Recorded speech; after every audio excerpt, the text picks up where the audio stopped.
close. We want to point out this started around Highland and Sunset, and apparently failure to yield here. Officers think he may be driving under the influence, which makes it very, very dangerous at this point.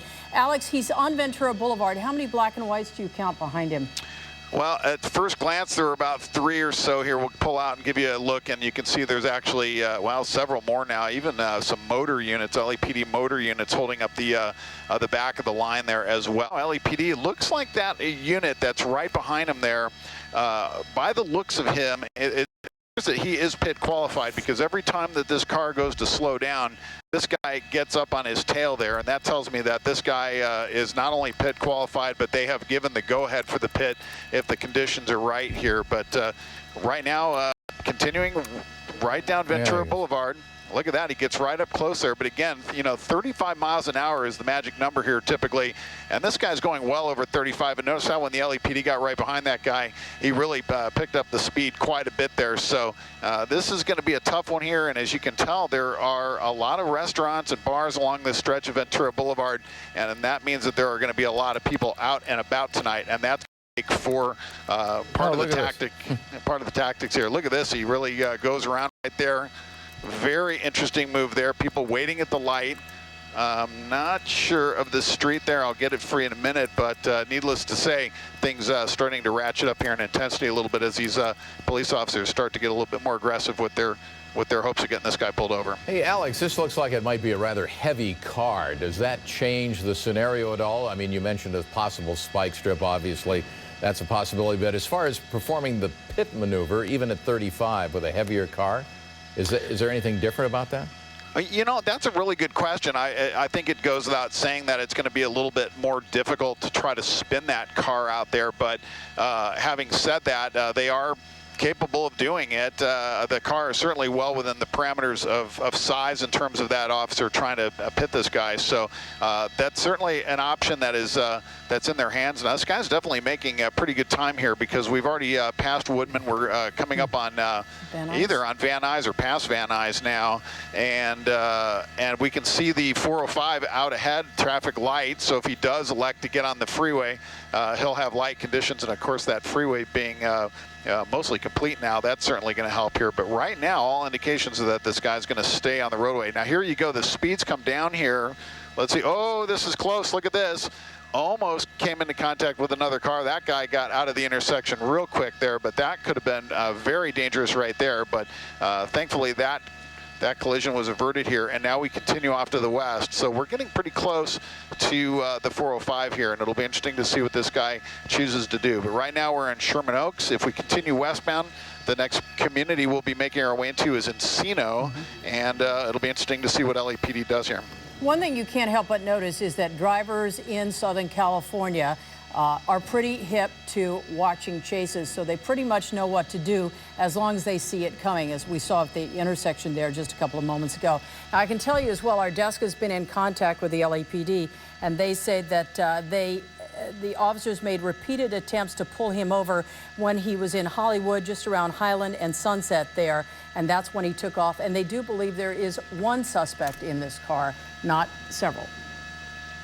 Well, and now we're listening in and we're hearing talk that this guy may be reaching around in the car, and now there's a concern that he may be armed. So that will start to play into the tactical decisions that are made here.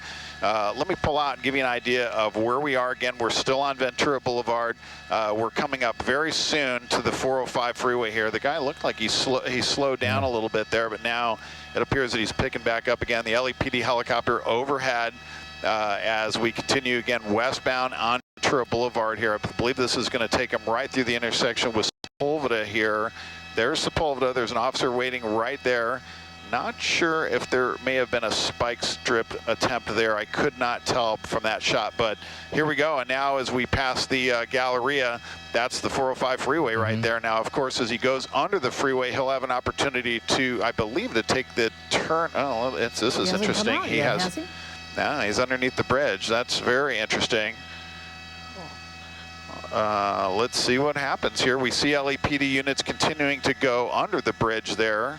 But as far as I know, there's really nowhere for him to go underneath there, so he may be underneath that bridge still. Our pilot, Alex Crewall, doing a great job of trying to get us into a wider position here to look underneath that bridge. Hey, Alex, so is there any chance he could have turned into the Galleria? I don't believe so. He was past the point. He was past the point of the garage turn. There is a turn in right there, just right here that you're talking about. Right. And but it appeared to me that he was underneath the bridge before that happened. And I can see the police lights under there. Unfortunately, he's right smack dab under the bridge there, so it couldn't have he couldn't have stopped at a worse spot for us to be able to see him here. But we'll keep a wide shot because we want to make sure that if he pops out heading the other direction, we'll be able to see him there. But there's the LAPD helicopter. He's also unfortunately in the blind here, so at this point it's just up to those officers. What about the cars behind him, the black and whites behind him? Have they all gone into that space under the bridge? This guy has just blocked the roadway here coming westbound, so it looks like they're just planning on keeping the road blocked. But we definitely watched as cars coming westbound, they made their way under that bridge for sure. And it doesn't appear like there's any indication that that the mall's involved at this point. We see lights. It looks like cars are going under the bridge, heading eastbound, no? They're going eastbound for sure. They're just not going westbound. You would think they would have blocked off all the lanes under there. I'm hearing them say that they've got the suspect stopped.